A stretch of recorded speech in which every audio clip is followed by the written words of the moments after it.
Hello, everybody, and welcome to another episode of the Digital Marketing Therapy Podcast. I am your host, Sammy Bedell-Mulhern. Thank you so much for joining me today. I am excited to talk with you about storytelling, and we have a special guest here who I'll introduce shortly. But storytelling is really all about how your organization just shares about the people that you serve, the community that you serve, or maybe it's the environment, whatever it is. You can share your passion behind why your organization exists. You can share stories about the people and why they got engaged and are impacted by what you do, and all of the things. And I think it's a good reminder to really think differently about how we talk to our donors, how we talk to the people we provide services to, how we talk to the communities that we serve, in a way that really packs a punch and makes it a little bit more impactful. And so that's what we're going to talk about today with Kari Anderson. Kari launched Incite Consulting to provide organizational capacity building to small and medium-sized nonprofits.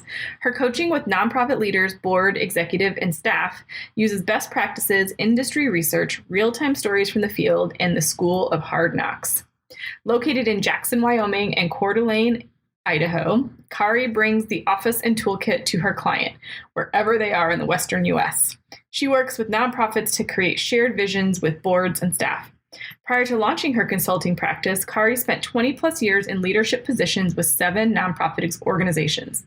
As the executive director or lead development staff, Kari focused on leadership, organizational change, and fund development for Lutheran Social Services, the Muscular Dystrophy Association, the American Heart Association, the Logan School for Creative Learning, Real Colorado Soccer, I think I said that right, and the Vail Valley Foundation and Central Washington University.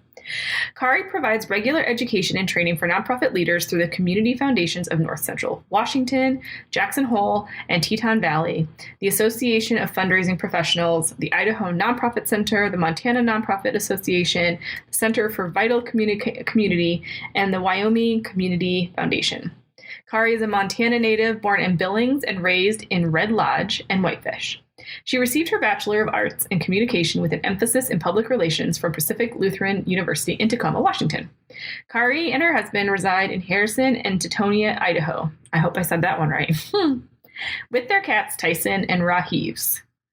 I think you're going to I really want you to just sit with this episode. And you might want to listen to it a couple of times because for a lot of you, it might be a completely different way to think about how you approach the way that you communicate in your ad campaigns, in your social media, on your website, all of the things to really put people first, your potential donors, the people that take advantage of your services, all of that, and just think differently about the way that you really talk about how and what you do.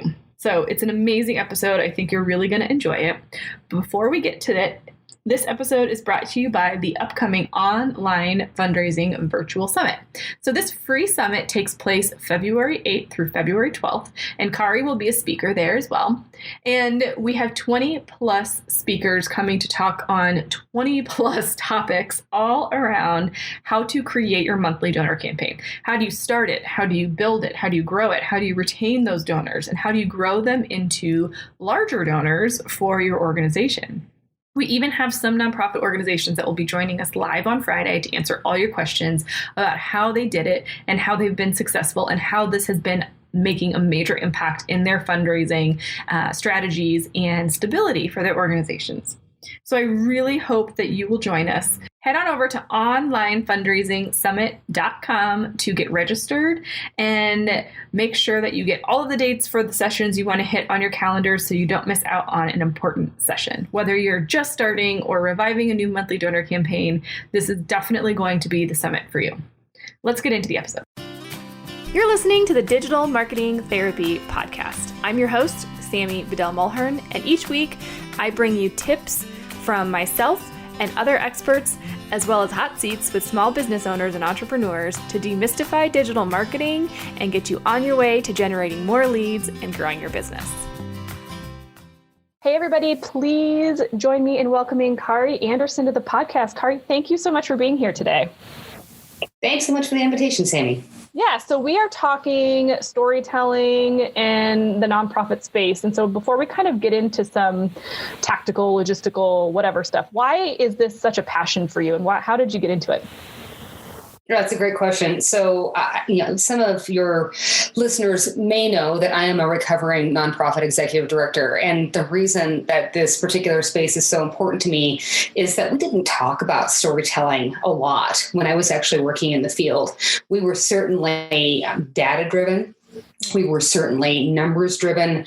There were always facts and figures. And while those are super important to those that invest in your business, because we are businesses, it's not emotive. And it was probably, 15, 20 years ago when really smart communication directors and marketing directors started really training us differently about the importance of connecting emotionally to those who invest in us.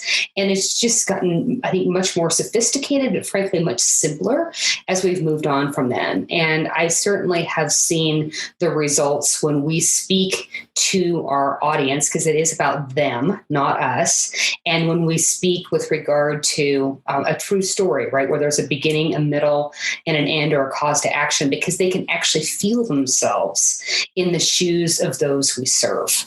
And it's pretty transformational for nonprofit organizations. So I want to jump back to something you said right at the beginning, because it just hit me that you said, when we speak with emotion, and a lot of nonprofits probably feel like just by talking about their cause, they're automatically talking with emotion, but that's not always the case. You're absolutely right. And you actually mentioned the very important word, right? The nonprofits talking about themselves. So one of the big leaps that we've certainly seen, and there's data and case studies to support it, but there's also additional money in the bank, is us reminding ourselves as staff, right, our nonprofit volunteers, that we're not supposed to be talking about us. We're supposed to be talking about the donor, right? Helping to put them in the nonprofit story. And it really isn't ever about us. It's about those we serve and those who choose to invest. And if we can change our language to be reflective of that, it's really life-changing for the organization. Yeah, I agree. And this is going to be a huge mind shift, I think, for a lot of people that are listening. And I feel like storytelling is kind of one of those terms that's thrown around a lot. So can you maybe just, you touched on this a little bit, beginning, middle, and, whatever. But what is kind of just the basic bare bones, like, what do I need to know about what storytelling is? Sure. So, I think a simple definition is this. So unlike a mission statement, stories develop meaningful connections with your audience and motivate them to action. And I would also share a favorite quote of mine that I'll have to reground myself with on occasion, certainly when writing copy for clients, and certainly when coaching and consulting with clients about the shift to storytelling. And that is this. It's a quote from a professor, Dr. Howard Gardner at Harvard. And that's this: stories constitute the single most powerful weapon in a leader's arsenal. Wow. Yeah, that's great. And I think we tend to think about stories in the nonprofit space as just maybe like the stories of the people that we serve or the impact. But I mean, aren't there other ways that we can pull stories, like why people got engaged or involved, or like who the, impactful members are of the, like, you can use your mission and your vision in creating these stories, but you tell it in a way that makes it more, like you said, engaging and brings the people in. Certainly. And, I think it's really important. We look at great storytelling and marketing as synergistic, right? And I'm always mindful about helping bring, whether it's board members or staff or volunteers, back to the fact that we are running a business. Mm-hmm. It happens to have a different tax status, right? We have a different purpose than a for-profit business. But if we look at the connection between marketing and storytelling, think of some of the best advertising campaigns that we've seen on TV. And oftentimes, we see this during the Super Bowl, but certainly there are other times of year where there's just a really compelling campaign that comes out. And the reason they're so compelling is it takes us on an emotional journey, right? It appeals to wants, needs, and desires, while at the same time telling us about a product or service. Well, we have a product or service that oftentimes is an innate part of our mission, right? Yeah. And we really want to be able to help, certainly backed up, right, with data and analytics, help our supporters really have a visceral connection to what we do. And it really is simple, right? So I think back to 7th grade when we were asked to put together a 5-paragraph essay, right, as a part of early, English classes. And it's not even a 5-paragraph essay, right, for storytelling. There's always beginning, the conflict, and the action or result. And that truly is the most simplistic model, and it works, right? When we're talking about why we do what we do or how we do what we do in the voice of our supporters. Right. So they can be like, oh my gosh, that person, I'm so much like that person. If they are giving to this organization, then I should too. Right. Whether an ask, it's like an identification. Absolutely. And, I think too, wonderful videos or wonderful infographics that I've seen from both large and small nonprofits. And it's everything from through a homeless pet's eyes, right? One of the best ones, it yanks my heart every time I see it, is there's a commercial that's on TV every once in a while with ASPCA, and it shows all of these dogs that are chained outside in the winter, right? And like, what would it be like if that were you, right? Or what would that be like if that were you, or someone else's animal, right, that you've seen? Other fabulous stories that I've seen are Red Cross has done some really amazing work post-hurricane, not so much to show the immediate need for support when a hurricane hits, but during the rebuilding and really helping interested individuals see how they can be a part of moving to solution. And I think that's the really important piece, Sammy, is that when you're telling the story, right, that gets back to the action result. There always needs to be a call to action at the end of the story. Otherwise, it's just words. Yeah, but let's talk about that call to action for Sure. a because like obviously at the end of those commercials, it's always a donate now.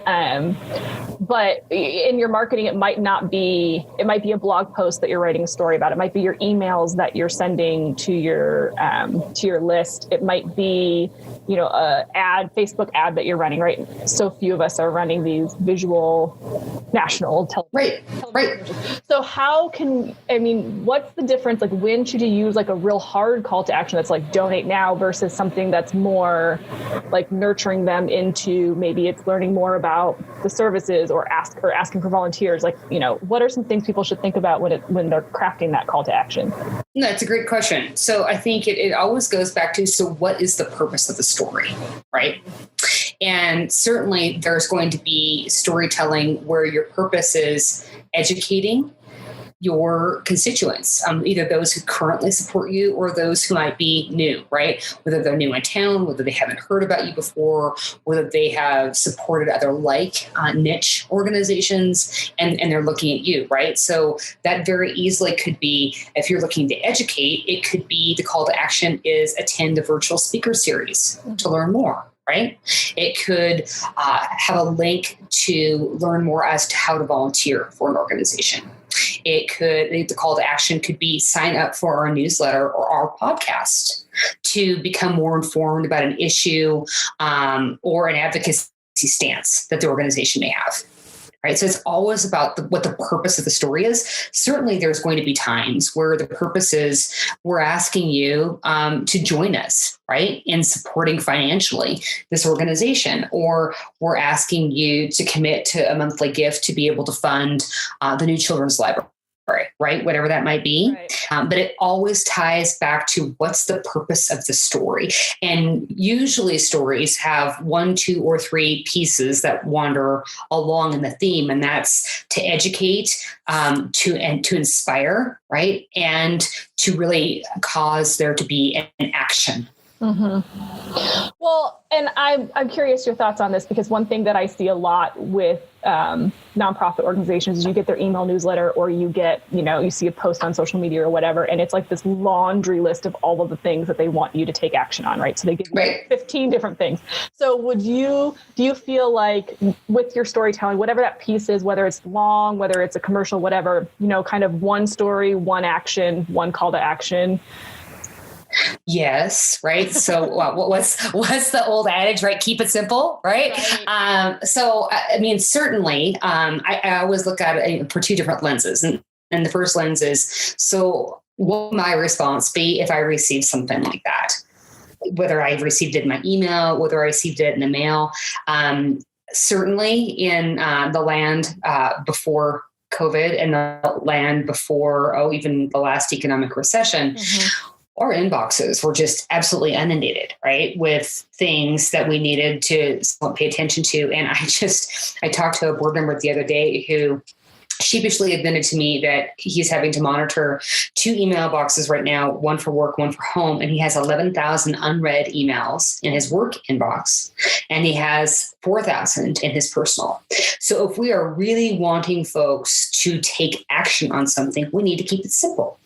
And I would say on the flip side, right, now looking out of the lens of the nonprofit staff member, if we are having one call to action per social media post, right, or email, or box on a website, or a print piece, certainly that's easier for tracking purposes. Like, what was our ROI on those, right?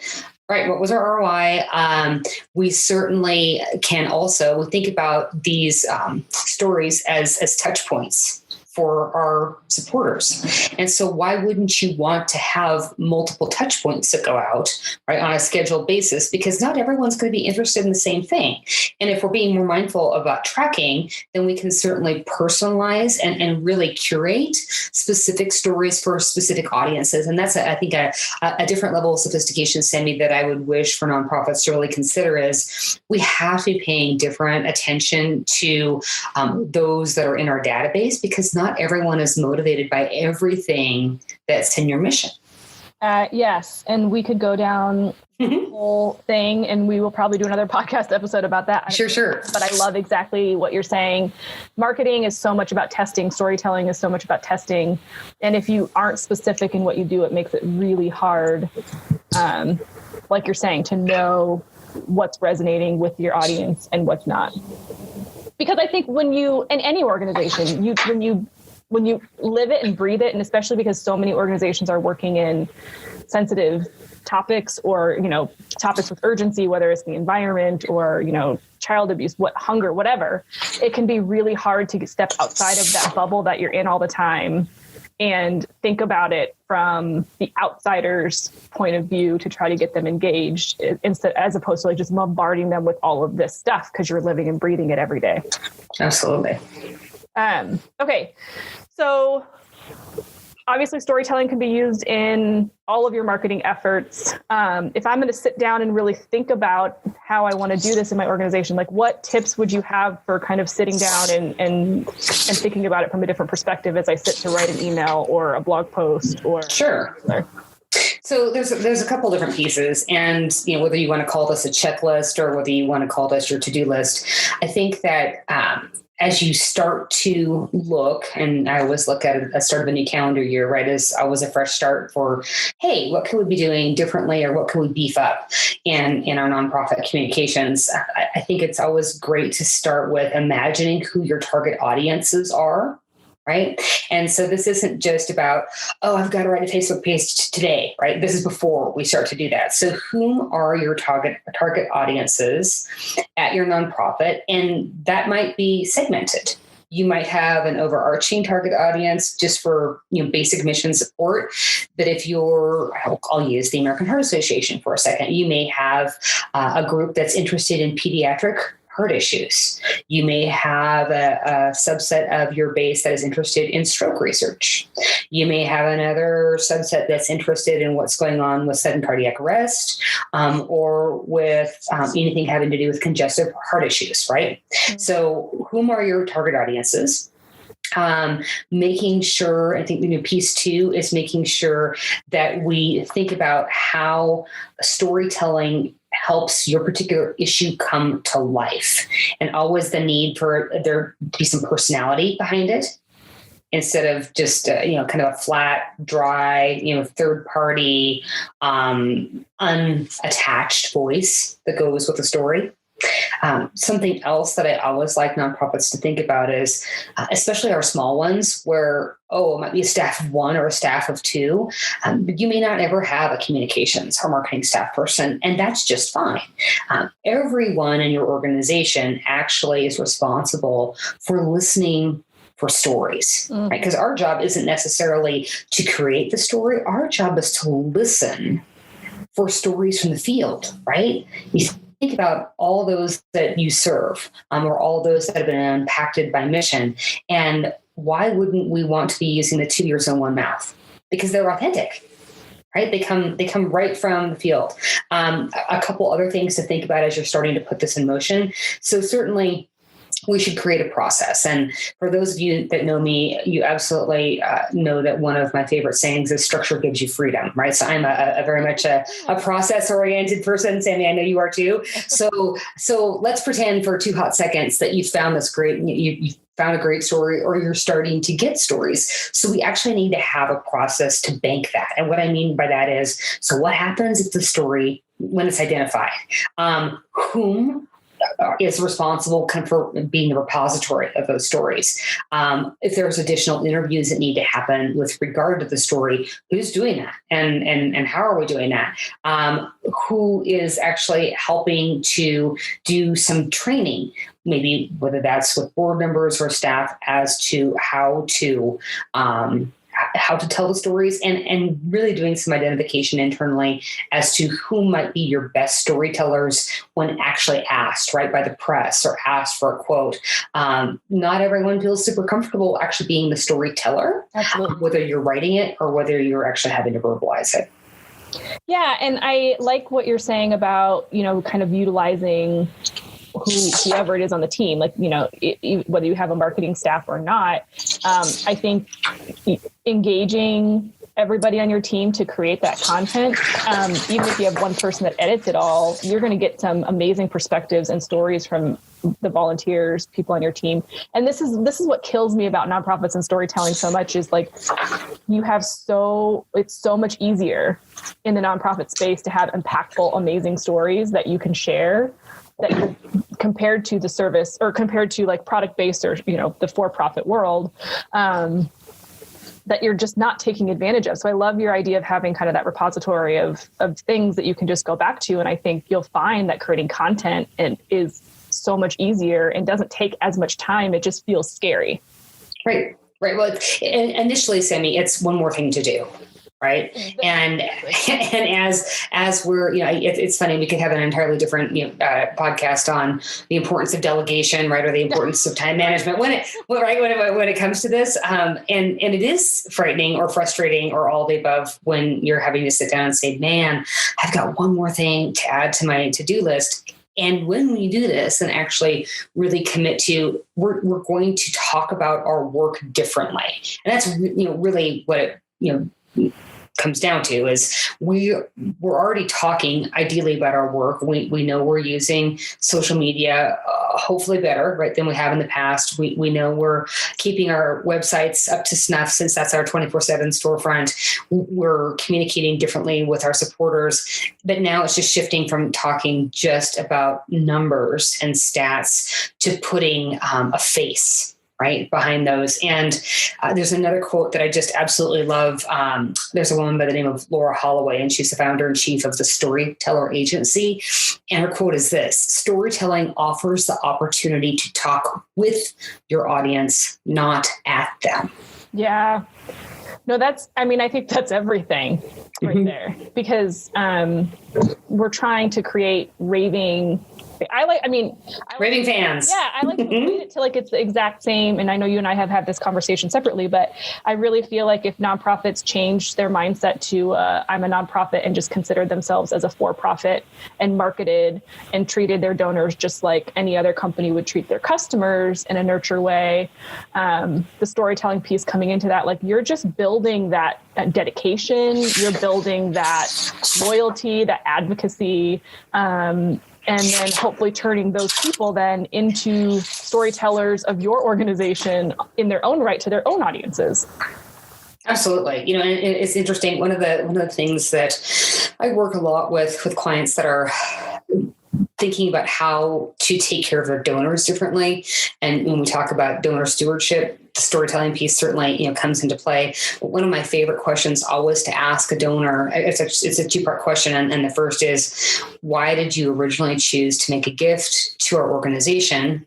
And the second is, what continues to inspire you to give? And the stories that I will hear from donors, right? So it's not just recipients of your mission, right? Whether that's food scarcity or whether that's housing crisis or whether that's right now PPE, right? Or anything that is a top of mind in terms of an essential service that we're providing in 2020 and 21. Hearing those stories from donors is an equal opportunity to make you weep, right? They're just so absolutely compelling, and how wonderful, right, to also deploy our donors as storytellers for the organization. Yeah. I want to kind of switch to, sure. In light of COVID, I think a lot of the ways that organizations are fundraising has shifted, going from traditional fundraisers to maybe having to get online more. Sure. And so I just want you to think about this. If you're a nonprofit that has traditionally been fundraiser event heavy, I think storytelling is something that's really big when you do your fundraisers. I think nonprofits are great about including that in those moments. But now that maybe you're not running those fundraisers as much, maybe thinking about kind of that time and how you use your staff and shifting kind of that same energy that you put into your fundraising events into just creating regular stories that you can share and nurture with your audience year round. Like that's what I'm excited to see how 2021 evolves for organizations and how they're right, how it shifts. Yeah, it's interesting. So certainly, as we were watching March and April unfold in 2020, and there was the immediate let's postpone our event, right? Or we have to cancel our event, or whatever that decision was.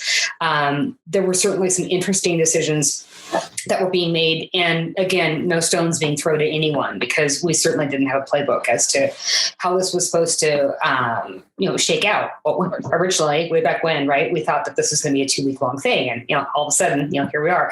So one of the first things that certainly I was counseling and challenging clients to do was something that I think anyone that's been special event heavy for a long time should have been doing a while ago. And that was, this isn't about having people come to a run or coming to a fancy dinner or to a dance or to a concert. They're giving those funds there, but why aren't we just having a conversation with them about investing in your mission? Mm-hmm. And so the challenge that I was putting forth to clients at that juncture was, let's take your projected attendance for the event that's no longer happening and divide that by 2 and set a goal to actually convert those folks to become major gift donors to your organization.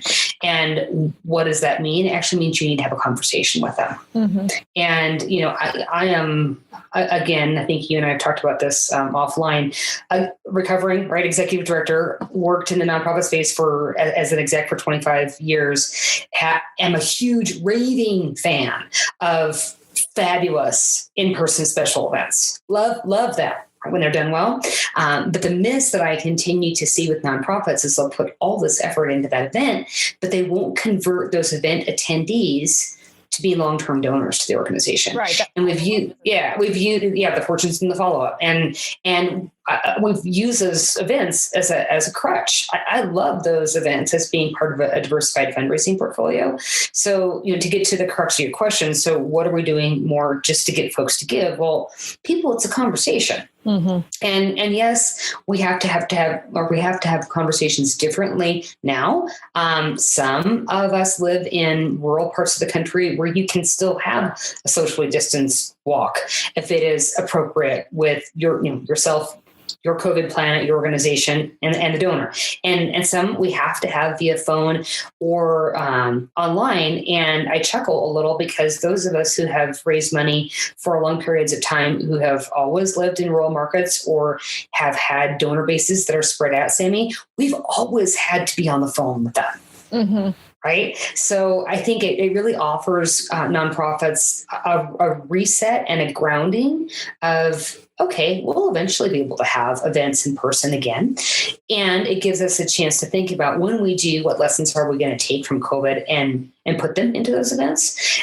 And since we don't know when that's going to happen, we don't wait, right? We have food that we need to deliver to people. We have medical supplies that need to be delivered. We have housing issues to take care of. Our arts organizations are suffering mightily. Like, we have things to do. So we are not going to just wait for an event, right? We are going to do the things we need to in terms of sharing compelling stories in a thoughtful, planned manner. And part of that, Sammy, I would absolutely say first opportunity is to be surveying your database. Yeah. How often would they like to hear from you and in what format? Because again, I'm ever mindful, we've got so many small and mighty nonprofits that are having to split, seconds in terms of trying to get work done. So why wouldn't we want to survey our people to say, what are you most interested in what format? And you're never going to please everyone. Right. Let's put that out there. We're never going to please everyone. But if, 78% are paying more attention to social than email, maybe we put more of our time into our social media posts. Yeah, I think that's so good.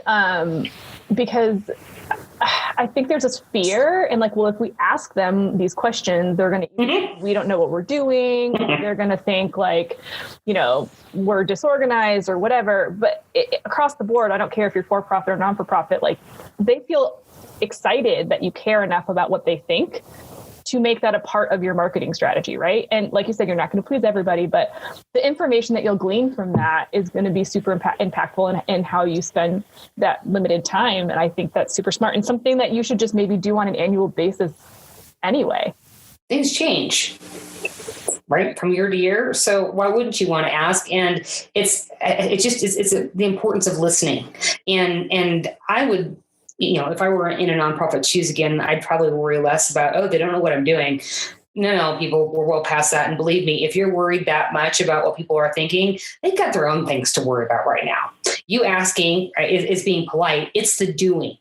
So if we care enough to ask and 78% of them say, this is it, stupid, then do it, right? Then do it. I mean, I did some survey work for a client last July that has an environmental and conservation nonprofit, and they have pillars of work that they are responsible for, but they're down staff and they're down some board members. And so they can't operate in the 5, pillar space that they've been operating in. And so we did some survey work, and 88% of the constituent base said, hey, focus on the water, stupid. So that's what we're doing. Right. And so if we care enough to ask, then we actually have to care enough to do. And then why wouldn't you want to go tell stories about that? Your constituents told you this was important. And so now we're working on it and inviting others to join us. Well, I think that nonprofits tend to get in their own way. Yes. And I think the other thing that I've been encouraging organizations to do at the start of the year is really also similar to survey your audience, but also really sit with what your vision and mission is and simplify, so that you know what stories to tell that are actually going to be impactful to the real reason why you're doing what you're doing. Because I think a lot of times, especially in times of turmoil, we tend to follow the dollar as opposed to follow the mission because we're just trying to stay afloat. So really paying attention to what are we really here to do? How do we tell impactful stories around that? And then trust that if we do that well and continue to do that, then we're going to get the right funds I mean, it's not that simple, but you know what I'm saying? Then we're going to get the funds that are in alignment with what we're trying to do, as opposed to just trying to go after anything we can to get cash to cover our operating expenses so that we can eventually get back to what our original mission was. No, you're absolutely correct. And I so appreciate you calling out, hey, we're done with the tail wagging the dog. Right. With regard to finances. Right. Like you have a mission. And so we ought only be looking at fundraising and including grants that fund our mission, not, oh my heavens, this wonderful donor wants to give me money for this project, but the project doesn't really fit within our mission. Right? Mission creep. Or, oh, there's this lovely grant, but then the amount of reporting, because heads up, folks, we have to do grant reporting. That's a thing, right? That it doesn't even make sense, for the organization based on bandwidth. And certainly, March and April last year, we were seeing boards needing to do this. But I would say if there is one particular piece of learning that's come from this past year, is it is really important to sit down every year, regardless of pandemic, regardless of economic uncertainty, and say, is this the most important work for us to be doing? Because it's really easy to have creep, even in the best of circumstances. And the way that we do work now, again, another silver lining that has come out of COVID and the economic uncertainty is we can actually do our work differently. And so just because you did things before doesn't mean you have to do them that way again. And frankly, some of it probably should be scrapped, starting with, how we communicate or how we fundraise, or frankly, how some of our programs were actually inspired and delivered and certainly evaluated, because I actually think that you can do more with less. And we're certainly seeing, both from a staffing standpoint, but certainly from a board of directors bandwidth piece, if we want people to engage, we are going to have to do some simplifying. I'm so excited about, exactly what you just said, and how nonprofits are going to innovate and change the way that they operate. I think there's probably some staffers out there that are just super thankful, because there's now finally the things that they've been trying to push through, especially in the online space, you can't avoid. And so I think now the challenge is really for, the executive teams and the boards to really embrace change and allow for some testing and allow for some failure, and allow for things to be maybe done a little bit differently. And I think thinking about storytelling is definitely going to be a push for some people, but I think they'll see. It's a long-term play, right? It's a long to test. But my hope, and I think your hope would be the same, Kari, that, a year from now, 6 months from now, they can start doing this and they'll just be like, oh my gosh, why haven't we been doing this the whole time? Well, the trick is, right, and you've alluded to this a little bit. So this isn't going to change overnight for anyone, right? I look at how we've had to make lots of changes in the sector, and certainly switching in terms of how we use language. That's just not everyone's innate skill set or forte. But if there can be a commitment at the organization to say, we want to communicate differently, and this is how we're going to this year, and really keep it at a very high level, simple framework, you can always layer on, right? So it looks like a layer cake. And what we absolutely know to be true is if there is a success once with how you've done something differently, you're much more apt to do it again. And it certainly becomes easier. So I would certainly wave the flag of caution for folks to become overzealous, right, or overcommit to do this, because then there's going to be this full burnout that happens maybe 2 or 3 months in. Start slow, right? Slow and steady wins the race on this, because it is a long game play.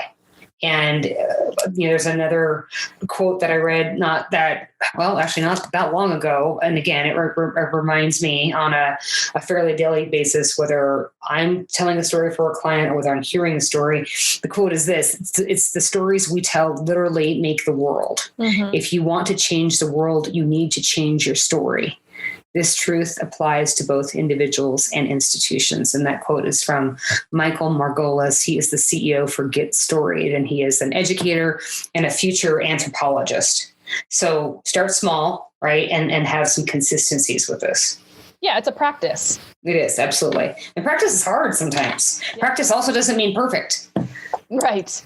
Oh my gosh, I'm so glad you said that too, because I think there's in any stage of business, we tend to stop or not produce or not actually, what's the word I'm looking for? Put out there the things that we do because we're afraid it's not going to be perfect. But if you do nothing, you'll achieve nothing. So like, I'll give you an example. I today literally sent out, well, because you got it. I do.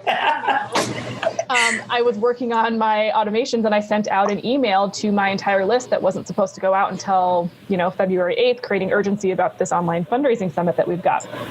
And, I could have easily been like, oh crap, and just ruin my entire day. But instead I'm like, you know what?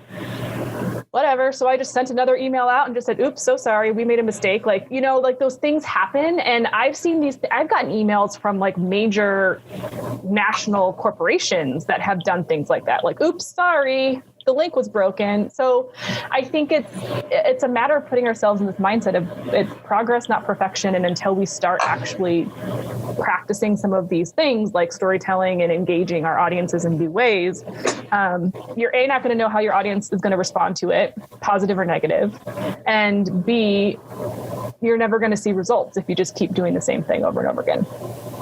It's absolutely true. And while I am I'm in agreement that, hey, it's always nice not to have a mistake. Hey, I got your email this morning and I paid attention because all of a sudden I'm like, holy crumb, am I supposed to have my stuff ready for Sammy? Man. Sometimes it'll actually get a different result than what you intended. So I don't remember who it was, but there's somebody in the digital marketing space that's pretty big, but they purposefully put typos in their email because then people respond and they say, hey, blah, blah, blah, blah. And it still starts a conversation with them and they were reading it. And so, they'll say, oh yeah, we're all human. We all make mistakes, but thanks. What'd you think about this? And I'm not suggesting you do that. Right. Single thing that you do. Right. Just to let you know that perfection piece, people aren't going to not give to you because you make a little bit of a mistake or your story isn't perfect or while you're in the learning process. Right. I mean, what is the old, so admittedly, I'm going to probably alienate half of your audience right now. When folks say, hey, Star Wars or Star Trek, right, I am definitely of the ilk of Star Wars. And so one of my favorite Yoda quotes, right, is, what is it? There's do or don't do, there is no try.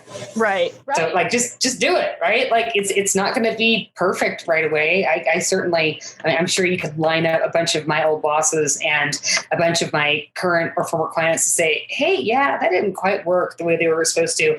But what mattered is we did. Mm-hmm. Right? Because then you can, if you do, and then you've got some data as a source to look at to say what worked, what didn't. That's so much better than just the swirl of nothing. Swirl of nothing. Yeah, I love it. Well, Kari, you've given us a ton of amazing things to think about. Is there anything else maybe I didn't ask about with storytelling that you think is something people should consider or think about? I think a couple other pieces, Sammy. So certainly there's, I would call a little bit of a prototype in terms of how you get going. Having a structure is important in terms of beginning the conflict and the action and or, the result. Certainly thinking about various places that you can use storytelling, whether it's videos, podcasts, social media, infographics. And the one that people forget about is, hey, folks, we've got a voice. And yes, it's lovely to use technology, but we should be telling these stories as often as we possibly can when we're actually interacting with people, whether that's via phone, whether that's via Zoom, or when we can actually get back to the business of being together in person, and listening for those stories that we may not know about, and the importance of having questions to be able to solicit those stories. Yeah, which the survey is also a great place to ask for those types of things as well, right? For sure. Yeah. Well, Kari, this has been amazing. Such a great conversation. If people want to know more about you and what you do, how do they find you? Oh boy, we need to get a freshly sharpened pencil because my website, it's long. So they certainly can find me on all the social channels. But the name of my company is Incite Consulting Group, and that's INCITE Consulting Group. And they are absolutely welcome to find me online. If nonprofits need assistance, I offer something on Mondays called Nonprofit Therapy. And those are free 1 hour or 1/2 hour calls for any nonprofit. You never need to be a client. And we certainly can dive into storytelling or whatever else you have questions on Mondays. Oh, that's so great. So we will link all of that stuff up in the show notes as well at thefreeclick.net/podcast. So you can find all of those goodies. But thank you so much for joining me today. This was wonderful. You're so welcome. Thanks for the opportunity, Sammy. Take care. Thank you to Kari one last time for joining us on this episode. She was a wealth of knowledge, and I think it was just a great conversation and a great way to think about how do we tell our stories? How do we really share the impact that we do and make it about them and not make it about us? How do we dive and get them in deeper with everything that we're doing? And so I really hope that you picked 1 or 2 things that you're going to try to test with your audience and test with your copy over the next couple of weeks.